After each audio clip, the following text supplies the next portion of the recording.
আসসালামু আলাইকুম, আমি মোহাম্মদ রেজাউল ইসলাম শিমুর প্রকৃতি নির্ভর গ্রুপের পক্ষ থেকে সবাইকে যাচ্ছে আন্তরিক ধন্যবাদ এবং অভিনন্দন। দেশে এবং দেশের বাইরে এই মুহূর্তে যারা প্রোগ্রামটা দেখতেছেন, আমার স্যারের নাম হচ্ছে মোহাম্মদ আব্দুল লতিফ স্যার। আমি যত কিছুই কথা বলি সবকিছু আমরা প্রকৃতি নির্ভর বা ছাড়ের কথাগুলোই কপি করেই বলি। সম্পূর্ণ বলতে না পারলেও কিছুটা বলার চেষ্টা করি, যতটুকু আমার ভিতরে আছে অতটুকুই। এবং আমি একজন পরিচয় দিই, আমি একজন নিজের চাষি হিসেবে একজন চাষি ভাইকে সহযোগিতা করা এটা আমার দায়িত্ব। বলতে আমার গ্রুপ থেকেও ভলান্টিয়ার হিসেবে কাজ করতেছি এবং নিজের পক্ষ থেকে যেহেতু আমি এটা নিয়ে কাজ করতেছি, খাবারের কাজ করতেছি। আপনারা সবাই জানেন আমরা প্রকৃতি নির্ভর গ্রুপে আমি খাবারগুলো ডেলিভারি করে থাকি, বা যারা আমাদের স্টুডেন্ট এবং প্রকৃতি নির্ভর গ্রুপের বাইরেও অনেকে নেন, আপনারা সব যারা নিচ্ছেন। এবং সবচেয়ে মজার ব্যাপার হচ্ছে, খুশির খবর যে গোটা বাংলাদেশে গত বছর প্রায় 40 থেকে 50টা প্রজেক্ট ছিল আমার হাতে। আর আমাদের স্যারের পরামর্শ নিয়ে বা আমার খাবারগুলো নিয়ে করছে, তারা খুব ভালো রেজাল্ট পাইছে এবং বর্তমান তারা মাছ হারভেস্ট করছেন এবং তারা পূর্ণাঙ্গ খাবার নিচ্ছে। আমি আসলে এই কথাগুলো বলার জন্য আসিনি, আমি আসছি যে কথা বলার জন্য যে বাজারে বর্তমান যে খাবারের ঊর্ধ্বগতি যে মূল্য, এই মূল্যটাকে কিভাবে আমরা কমায় নিয়ে আসতে পারি। যারা আমরা প্রকৃতি নির্ভর গ্রুপ ফলো করছে তারা তো জানি, আমরা যারা প্রকৃতি নির্ভর বাইরে তাদের জন্য কথাগুলো বলতেছি যে আমরা বাংলা মাছের জন্য কত পার্সেন্ট প্রোটিন দরকার। আমি 3টা বিষয় নিয়ে কথা বলবো, বাংলা মাছ নিয়ে কথা বলবো, এই মাছের প্রোটিন পার্সেন্ট কত এবং এর খাবারগুলো কি খাবার দিলেই আমরা প্রোটিনগুলো কাভারেজ করতে পারবো। সেম আপনার হলো তেলাপিয়া, পাঙ্গাস আর হচ্ছে ক্যাটফিশ। তো চলেন আমরা বাংলা মাছের জন্য প্রোটিন দরকার মোটামুটি একটা লেভেল, স্ট্যান্ডার্ড লেভেল, সেটা হচ্ছে 24%।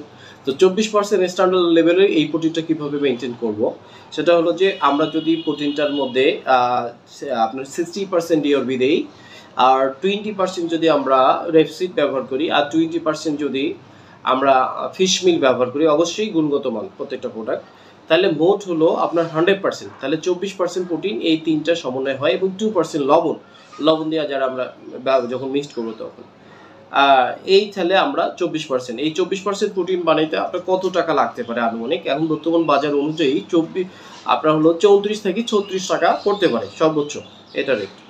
এবার আসেন, তাহলে আমরা ডিআরবি বলছে, অনেকে চিনেন না, চিনে নেবেন। অনেকে রেপসিড চিনেন না, রেপসিড অয়েল কেক চিনেন না, চিনে নেবেন। ফিশ মিল ভালো মানের যেখানে পান সেখান থেকে নেবেন, আমার কাছ থেকে নিতে পারেন, কোনো কথা নেই। যেখান থেকে ভালো সোর্স পাবে সেখান থেকে নেবেন। এবার আসেন, আমরা যেটা বলি সেটা তেলাপুয়া এবং পাঙ্গাস। তেলাপুয়া প্রায় 26% দরকার, পাঙ্গাস 28% হলে ভালো হয়। পাঙ্গাসের জন্য যেটা করবেন সেটা হলো যে আপনারা 50% ডিআরবি দিবেন, 30% আপনার ফিশ মিল দিবেন, আর 20% আপনারা দিবেন আপনার হলো ফিশ মিল। তাহলে দেখবেন যে অবশ্যই ফিশ মিলের, আমি বলি ফিশ মিল গোটা বাংলাদেশের যেটা ফিশ মিল আমরা লোকাল যে ফিশ মিলগুলোতে ব্যবহার করি সেখানে সর্বোচ্চ 47 বা 48% পাইতে পারেন। কিন্তু অনেকে আবার ফিশ মিল দিয়ে বলবে 60-65%, ফিশ মিল 50% কখনোই হবে না। এটা আমি আগে বলি, ওই ধরলে আপনি কিন্তু 14%টা আপনার লস হয়ে যাবে, তখন মাছে কিন্তু গ্রোথ হয়। আপনি নর্মালি যেটা আমার সরাসরি আমি মাছ তৈরি কিনে ড্রাই করে তারপর ক্রাশ করে আমাদের গ্রুপে দিচ্ছি। আমি কিন্তু নিজেও কখনো 50 বলি না, আমি সব একটা মেডেল ধরি। অনেক সময় অনেক ধরনের মাছ কম বেশি হয়, 42 থেকে 45 সবসময় বলি। তা 42 থেকে 45 ধরে কাজ করবেন যারা আমার কাছ থেকে ফিশ মিল নেন, এটাই ধরে কাজ করলে নুনরাই ধরবেন, আপনি 42টাই ধরবেন, আরও ভালো হবে। তো এটা, আর তাহলে এটা হলো আপনার তেলাপিয়া। আর যারা পাঙ্গাস করতেছেন, অনেকে বলে পাঙ্গাসের কি যেন ফিড বানা দিতে হয়, আসলে এই কথাটা সত্য না। আপনি পাঙ্গাসের ফিড বানানোর দরকার নেই, আপনি পাঙ্গাসের খাবারটা ছড়াই দিবেন।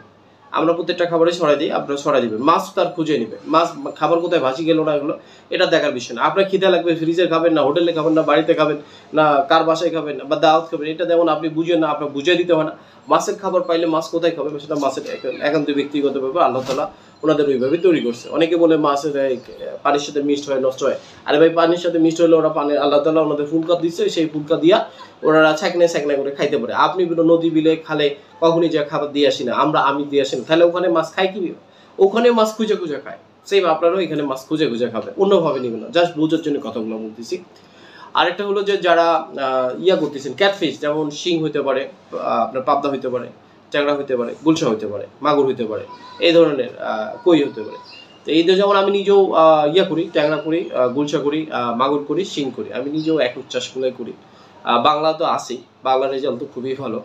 তো আপনারা যারা করবেন তারা হলো 35% দিবেন হচ্ছে ডিওরবি, 35% দিবেন আপনার ফিশ মিল, আর 30% দিবেন রেপসিড, আর 2% দিবেন লবণ দিয়ে ইনশাআল্লাহ এইভাবে তৈরি করবেন। আলহামদুলিল্লাহ খুব রেজাল্ট খুব ভালো আসবে এবং আপনার মাছের স্বাদ, আপনার মাছের কালার খুব চমৎকার আসবে। এবং এর পাশাপাশি যেটা আমাদের সবসময় বলি, আপনারা আমাদের স্যারের ভিডিও দেখবেন যে প্রাকৃতিক খাবার কিভাবে তৈরি করতে হয়, খড়ের ব্যবহারটা আপনি দেখে নেবেন স্যারের ভিডিও থেকে। খড় কিভাবে ব্যবহার করতে হয়, মোলাসেস কিভাবে তৈরি করতে হয়, ইস্ট মোলাসেস, আর আপনাদের ফার্মেন্টেড খাবার কিভাবে তৈরি করতে হয়, কিভাবে ছাইয়ের ব্যবহার করতে হয়, কিভাবে লবণের ব্যবহার করতে হয়, কিভাবে চুনের ব্যবহার করতে হয়। এটা আমাদের স্যারের ভিডিও, প্রত্যেকটা ভিডিও খুব ডিটেল দেওয়া আছে। আপনার ভিডিওগুলো প্রকৃতি নির্ভর গ্রুপে ডুবা জনাব মোহাম্মদ আবিদ লতিফ সার্চ দিলেই আপনারা এই ভিডিওগুলো পাবেন। পরবর্তীতে আরও যদি আপনাদের এই ভিডিওগুলো শোনার পর উপকৃত হন বা পাচ্ছেন, তাহলে আপনারা লাইক দিয়ে থাকবেন, আর যদি খারাপ লাগে আনলাইক দিবেন।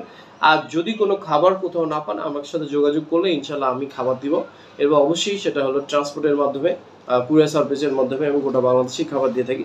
আপনারা যদি মনে করেন আমার কাছ থেকে খাবার নেবেন, ওকে ফাইন নিতে পারেন। আর না যদি মনে করেন আপনি অন্য কাছ থেকে নেবেন, কোনো সমস্যা নেই। আপনি বিশ্বস্ত সূত্রে যেখান থেকে পান, যেভাবে পান, আপনারা নিয়ে কালেকশন করেন।